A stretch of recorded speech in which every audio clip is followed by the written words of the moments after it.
So now let's see how we can work around with time stretch inside of Adobe Premiere Elements. So to do that, I'm going to go around under Project Assets and then double click right here. And I'm going to go around and import out a video. So I'm just going to go around over here under my video that I have right here. So let me just go around and bring in this particular footage right here and bring that in over here under video 1, just like this. So once I go around over here, then you can see that this is the video that I have right here, and this has a certain speed. And if you want to go ahead and change around the speed, then you can right click and over here under the clip right here, you will be able to see the time stretch option right here.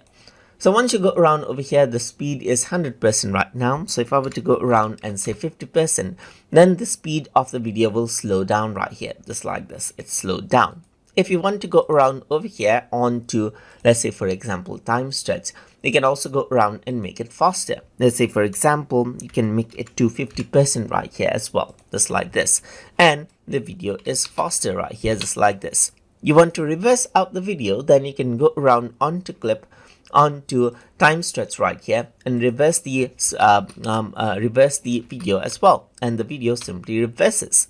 If there's some audio over here on the clip, then you can simply go around and then utilize the time stretch to maintain audio pitch as well, in case the audio pitch is higher or lower than what you want. So that is how you can work around with the time stretch effect inside of Adobe Premiere Elements. So I hope you guys learned something as always. And as always, please like, comment, share, and subscribe.